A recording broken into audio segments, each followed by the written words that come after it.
वास्तु का मतलब ये है कि हमारे यहाँ लोग कहते हैं कि हमारे यहाँ महाराज जी वास्तु दोष है। वास्तु दोष, पितृदोष और देव दोष, ये हमारे जीवन में विशेष बताए गए हैं। ये 3 दोष होते, इन्हीं 3 दोषों के कारण लोग अनेक अनेक प्रकार की समस्याओं से परेशान होते हैं। तो जिसमें कि ये इनका पूजन करने से हमारे यहाँ जो वास्तु दोष जैसी समस्याएं आती हैं वो समाप्त होती हैं। जब हम कभी प्रायः लोग जो है घर बनवाते हैं और बहुत पैसा खर्च करके और अपनी सुविधा के अनुसार और बड़े ही शौक से घर का निर्माण करके और खूब सुंदर सजाते हैं, बहुत पैसा खर्च कर देते हैं, परंतु जब गृह प्रवेश का समय आता है तो लोग सोचते हैं कि महाराज थोड़े में काम हो जाता। लोग जो है गृह प्रवेश की जो विधाएं हैं उनको ना समझ करके, उनका महत्व ना देते हुए,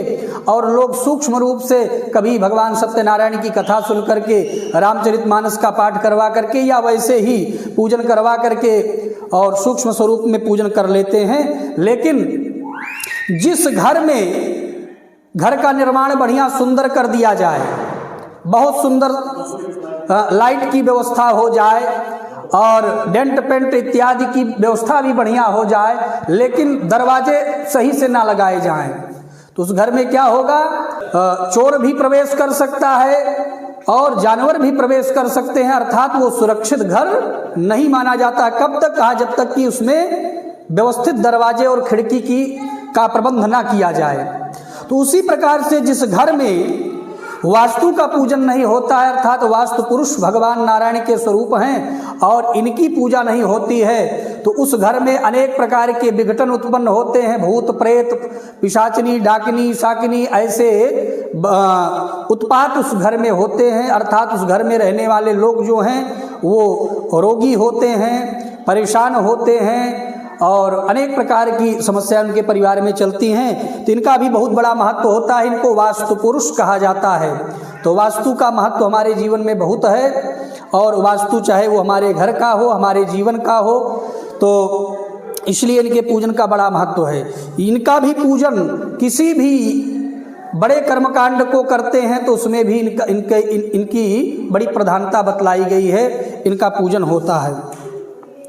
चाहे वो अश्वमेध यज्ञ हो या लक्ष्य चंडी हो, कोटि चंडी हो, किसी भी प्रकार के यज्ञ हो तो उसमें इनका पूजन अवश्य किया जाता है। तो कहने का मतलब इनका पूजन करने से हमारे जीवन में, हमारे घर में, परिवार में सुख शांति समृद्धि आती है। कि हमारे इस पूजन के क्रम में सर्वप्रथम किसी की पूजा की जाती है तो वो हैं विघ्न विनाशक भगवान गणपति। किसी भी मंगल कार्य को करने से पहले, किसी भी पूजा पाठ को करने से पूर्व आचार्य और ब्राह्मण अथवा यजमान के द्वारा सर्वप्रथम किस देवता का यजन किया जाता है तो वो है भगवान गणेश जी। आपके समक्ष भगवान गणपति का यह स्थान बना हुआ है और उन्हीं के बगल में मंगल के दाता भगवान गणपति के बगल में ही लक्ष्मी स्वरूपा भगवती गौरी जी का स्थान दिया गया है। तो किसी भी पूजा पाठ में सर्वप्रथम हम लोग गौरी गणेश की पूजा करते हैं, उनकी आराधना करते हैं, और इसके बाद समस्त मंगलों के देने वाले मंगल प्रदाता हैं और भगवान वरुण देवता का हम लोग पूजन करते हैं, जो जल के अधिष्ठात्र देवता हैं। ऐसे भगवान वरुण देवता का कलश के जल में भगवान वरुण देवता का, इसमें ब्रह्मा विष्णु भगवान शिव, गंगादिक जो नदियां हैं हमारे यहाँ, गंगा यमुना सरस्वती गोदावरी इत्यादि 4 वेद, इस प्रकार से भगवान वरुण की स्थापना की जाती है। प्रायः लोग जो है ये सोचते हैं कि हमारे ग्रह गड़बड़ चल रहे हैं, तो नवग्रहों के अंतर्गत ही लोग परेशान होते हैं, और जब कोई समस्या होती है तो लोग आचार्यों से, ब्राह्मणों के पास जा कर के अपने ग्रह गोचर को दिखवाते हैं। कुंडली के माध्यम से, प्रश्न लग्न के हिसाब से लोग प्रश्न करते हैं कि महाराज ऐसी ऐसी अमुक अमुक हमको समस्याएं चल रही हैं। तो इन समस्याओं का निदान आचार्य ब्राह्मण उनकी ग्रहों की स्थिति को देख करके पूजन करवाते हैं, जिसमें भगवान ये है सूर्य के सहित नवग्रह की वेदी है। इसमें सूर्य, चंद्रमा, मंगल, बुध, बृहस्पति, शुक्र, शनि, राहु और केतु, तो ऐसे ग्रहों के जो अधिपति भगवान सूर्य हैं, मध्य में उनका स्थान है, जिन पर आप देख रहे हैं जहाँ पर कलश रखा गया है। तो ये सुंदर नवग्रह की वेदी है। इनके पूजन करने से हमारे जीवन के जो भी अरिष्ट ग्रह हैं, जो गड़बड़ ग्रह होते हैं, वो हमारे अनुकूल हो जाते हैं। सिंदूर और घी के माध्यम से एक सुंदर वेदिका का निर्माण किया गया, जिसमें सिक्के इत्यादि लगे हुए हैं, आप देख सकते हैं। इनको कहते हैं सप्तघृत मातृका, जिसमें नीचे जो है जो बिंदु हैं वो 7 होते हैं और ऊपर फिर 6 जाएंगे, फिर 5, फिर 4, फिर 3, फिर 2, फिर 1। इस प्रकार से इनको सप्तघृत मातृका कहा जाता है। सप्तघृत मातृका हमारे जीवन में कभी भी लोग कहते हैं महाराज कमाते बहुत हैं, धन बहुत आता है, परंतु हमारे यहाँ धन कहाँ चला जाता है इसका कोई पता नहीं होता है। अर्थात आपके जीवन में अगर लक्ष्मी की अस्थिरता है, आपके यहाँ स्थिर लक्ष्मी नहीं हो रही हैं, चाहे वो विद्या लक्ष्मी हो, चाहे वो धन लक्ष्मी हो, चाहे वो ऐश्वर्य लक्ष्मी हो, चाहे वो राज्य लक्ष्मी हो, इस प्रकार से कई लक्ष्मियों का वर्णन है। कहने का तात्पर्य जो भी लक्ष्मी हैं, इनकी पूजा करने से हमारे जीवन में लक्ष्मी जी की कृपा होती है और हमारे जीवन में लक्ष्मी की स्थिरता होती है। और उन्हीं के पास में हम लोग षोडश मातृका का पूजन करते हैं, जिनको हमारे घर के कुल देवी देवताओं के रूप में माना जाता है, जिनको षोडश मातृका कहते हैं। इसमें गणेश और दुर्गा के साथ में 16 देवियों की स्थापना होती है, जिनको हम षोडश मातृका कहते हैं। इसमें आत्मनः कुल देवताय नमः ऐसा कह करके आचार्य लोग जो है इनका पूजन करवाते हैं। और थोड़ा सा आगे हम बढ़ेंगे तो आप देख रहे हैं अग्निकोण में पूर्व और दक्षिण के कोने पर जो वेदी बड़ी सी बनी आपको दिखाई दे रही है, जिसमें लाल और पीले चावल का प्रयोग किया गया है। इसमें 64 स्थान हैं। इन योगिनियों का महत्व हमारे जीवन में बहुत है। हम लोग आरती में प्रायः सरल भाषा में समझें कि गाते हैं कि 64 योगिनी गावत, ये भगवती के 64 स्वरूप हैं। काला चावल महाकाली का स्वरूप, महालक्ष्मी का स्वरूप जो है वो लाल चावल है, उसके बगल में सफ़ेद लगा हुआ है। ये 3 स्थान हैं जिनमें महासरस्वती, सफ़ेद चावल जो है महासरस्वती का स्थान है। तो योगिनियों का हमारे जीवन में बहुत महत्व है। कभी कभी प्रायः लोग कहते हैं कि आजकल इनकी योगिनी भी ठीक चल रही हैं। कहावत में भी लोग कहते हैं, अर्थात जिनका अच्छा समय होता है तो योगिनियाँ उनका साथ देती हैं, तो जीवन में खूब मंगल होता है। और जब हमारे जीवन में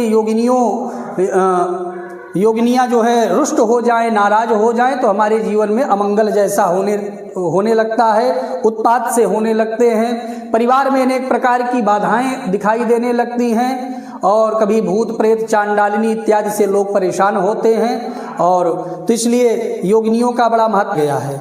और थोड़ा हम आगे बढ़ें अपने इस यज्ञ मंडप में तो देखेंगे कि आप दक्षिण और पश्चिम के कोने पर, जिनको हम नैऋत्य कोण कहते हैं, तो नैऋत्य कोण ये विशेष कोण माना गया है हमारे वैदिक संस्कृति में और ये विशेष स्थान होता है। जब भी हम लोग वास्तु या घर का निर्माण करते हैं तो जो जानकार लोग होते हैं वो इस भाग को कुछ विशेष बना करके रखते हैं, अर्थात इसको जो है साफ सुथरा भी रखते हैं। यहाँ पर कोई वजन चीज रखा जाता है और इसको पिशाच कोण भी कहते हैं।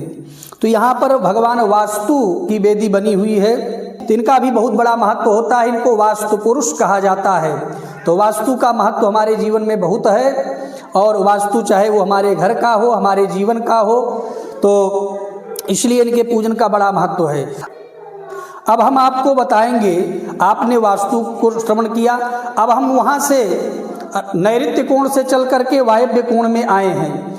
वायव्य कोण का तात्पर्य है पश्चिम और जो उत्तर का कोना होता है उसे वायव्य कोण कहते हैं। इसमें 49 देवताओं का आवाहन किया जाता है और जिनको हम क्षेत्रपाल कहते हैं। क्षेत्रपाल का मतलब यह होता है कि जो हमारे क्षेत्र की, गांव की, नगर की रक्षा करते हैं, सुरक्षा करते हैं, ये कहें अर्थात इनके पूजन करने से हमको क्या प्राप्त होता है, तो हमारे नगर, गांव और क्षेत्र से बाहरी जो बाधाएं हमारे घर में प्रवेश करने वाली हैं, उनसे ये हमारी रक्षा करते हैं। और तो और हमारे कार्य क्षेत्र की, व्यापार क्षेत्र की, अर्थात जो भी हमारा कर्म क्षेत्र है, उस कर्म क्षेत्र की रक्षा हमारे ये भगवान क्षेत्रपाल करते हैं। और जिसमें जो प्रधान देवता बतलाए गए हैं वो भैरव के स्वरूप में, इसलिए काली आकृति से आप देख रहे हैं कि काले कलश के रूप में रखा गया है। तो इनका भी पूजन करने का बड़ा महत्व है कि हमारे जीवन में जो हमारा कार्य क्षेत्र है वो बाधित नहीं होता है, उसकी रक्षा सुरक्षा का कार्य भगवान क्षेत्रपाल करते हैं। हमारे नगर गांव की ये रक्षा करते हैं, हमारे जीवन की, हमारे परिवार की रक्षा करते हैं। यज्ञ यागादिक कर्म होते हैं तो उसमें कोई विघ्न ना उत्पन्न होने पावे, इसके लिए इनका भी पूजन किया जाता है, चाहे वो हो बड़ी सी बड़ी यज्ञ ही क्यों ना हो। तो लाइन से आप देखेंगे इस वीडियो के माध्यम से 10 कलश, छोटे छोटे कलश रखे गए, स्थापित किए गए हैं। इनको कहते हैं 10 दिक्पाल। 10 दिक्पाल का मतलब ये होता है कि हमारे यहाँ 10 दिशाएं हैं। प्रमुख रूप से लोग 4 दिशाओं को तो जानते ही हैं, लेकिन पहले 10 दिशाओं को हम जाने। पूर्व की तरफ मुख करके खड़े हो जाएं तो आपके दाहिने भाग में जो दिशा होगी वो दक्षिण दिशा होगी, लेकिन इस दक्षिण और पूर्व के मध्य में जो कोना होता है उसको अग्निकोण कहते हैं। तो एक पूरब हो गया और ये दक्षिण और पूर्व का कोना जो है अग्निकोण हो गया, ये दूसरी दिशा है। तीसरी दिशा आपकी दक्षिण हो गई और दक्षिण के कोने और पश्चिम, दक्षिण और पश्चिम के कोने पर ये नैऋत्य कोण है। फिर आपके पीछे की ओर पश्चिम है और फिर पश्चिम और बगल का जो कोना है इसको वायव्य कोण कहते हैं। फिर आपके बाएं भाग में ये उत्तर दिशा होती है और उत्तर और पूर्व के मध्य में जो कोण बनता है उसको ईशान कोण कहते हैं। तो ईशान कोण अर्थात 4 दिशाएं और 4 कोने, ये 8 दिशा हो गई। और ऊपर अर्थात आकाश और नीचे ये मिला करके 10 दिशाएं हैं। तो 10 दिशाओं के जो अलग अलग स्वामी हैं तो उनके लिए यह स्थान दिया जाता है, इनका भी बड़ा महत्व होता है। 10 दिशाओं से किसी भी प्रकार की कोई विघ्न बाधाएं हमारे जीवन में ना आवे, हमारे परिवार में ना आवे, इसके लिए 10 दिशाओं के जो स्वामी हैं उनकी हम पूजा करते हैं। 10 दिक्पालों का भी बड़ा महत्व है, इनका भी पूजन करना चाहिए, जिससे हमारे जीवन में 10 दिशाओं से हमारी रक्षा होती रहे, हमारे परिवार का कल्याण होता रहे। अब हम आगे बढ़ेंगे, देखेंगे कि एक बड़ी ही सुंदर, सभी वेदियों से एक उच्च स्थान बनाया गया है, ऊंचा एक स्थान दिखाई दे रहा है और इसमें एक बड़ा कलश रखा गया है जिसमें सुंदर सिंहासन पर दिव्य भगवान की प्रतिमा स्थापित है। और आप देख सकते हैं कि इस वेदी का नाम है सर्वतोभद्र मंडल। सर्वतोभद्र मंडल का तात्पर्य यह है कि इसमें जो प्रमुख देवता हैं वो ब्रह्मा जी हैं। जो प्रमुख देवता हैं वो 3 देवताओं को बतलाया गया है कि ब्रह्मा, विष्णु और भगवान शिव, ये प्रमुख 3 देवता हैं। और 3 प्रमुख देवियां हैं जिसमें महाकाली, महालक्ष्मी, महासरस्वती, ये 3 प्रमुख देवियां आप देखिए वीडियो के माध्यम से कि सुंदर इस वेदी का निर्माण किया गया है और इस पे देवताओं का स्थान दिया जाता है। हमारे सनातन संस्कृति में 33 कोटि देवी देवताओं का वर्णन आता है। 33 कोटि का मतलब कोटि माने करोड़ भी होता है, लेकिन कोटि माने प्रकार भी होता है। तो जो हमारे यहाँ सनातन संस्कृति के 33 कोटि देवी देवता हैं उनका आवाहन इस वेदी पर किया जाता है। ये आप वेदी देख रहे हैं कि आपके सामने है। इस वेदी पर 33 कोटि देवी देवताओं का स्थान होता है। भगवान नारायण ही यज्ञ के स्वरूप हैं, उनको ही यज्ञ स्वरूप बतलाया गया है। तो इसलिए कदली के स्तंभ, सुंदर तुलसी के वृक्ष जो भगवान को अत्यंत प्रिय हैं, ध्वजा पताका लगे हुए दिखाई दे रहे हैं आपको इस यज्ञ मंडप में, इनका भी एक बड़ा अपने आप में महत्व होता है। ये सब सुंदर जो है व्यवस्थित ढंग से आचार्यों के द्वारा इस स्तंभ, कदली स्तंभ और तुलसी वृक्ष, ध्वजा पताका इत्यादि जो अलग अलग स्वरूप के देवता हैं, कोई कृष्ण वर्ण का अर्थात काले स्वरूप के देवता हैं तो उनके लिए ये झंडी लगी है काले रंग की। कोई जो है पीत देवता हैं, पीत वर्ण के हैं तो उनके लिए पीत अर्थात पीले रंग का पताका लगा है। कोई श्वेत वर्ण के देवता हैं तो श्वेत पताका लगा है। कोई रक्त वर्ण के देवता हैं तो उनके लिए रक्त वर्ण का अर्थात लाल रंग का पताका लगा हुआ है। तो इस प्रकार से अलग अलग देवताओं के स्थान जो बतलाए गए हैं, जैसा कि हम बात कर रहे थे सर्वतोभद्र मंडल की। कभी भी किसी भी पूजा में बड़े बड़े जो यज्ञ किए जाते हैं उनमें इनका स्थान दिया जाता है, क्योंकि 33 कोटि देवी देवताओं के पूजन का यही स्थान बतलाया गया है। एक काले रंग का एक कलश रखा गया है दक्षिण दिशा में। ये दक्षिण के स्वामी जो भैरव जी हैं उनका स्थान दिया गया है। अगर इनकी पूजा नहीं होगी तो ये समझ लीजिए कि पूजन में यज्ञ में कोई किसी भी प्रकार से भी विघ्न उत्पन्न हो सकता है। उत्तर के स्वामी श्री हनुमान जी महाराज हैं और हनुमान जी महाराज हमारे इस यज्ञ की रक्षा करें, इसलिए जो है यह रक्त वर्ण का कलश रखा गया है। देख सकते हैं कि ये 12 गणेश के लिए स्थान बनाया गया है। इसमें एक सुंदर आकृति जो है कपड़े के माध्यम से बनाने का प्रयास किया गया है, एक स्वरूप देने का कार्य किया गया है। तो इस यज्ञ मंडप में अनेक जो देवताओं का स्थान दिया गया है तो उससे हमने आपको परिचित करवाया है। और इसमें वैदिक आचार्यों के द्वारा पूजा पाठ इत्यादि का विधान किया जाता है। बोलिए यज्ञ पुरुष भगवान की जय।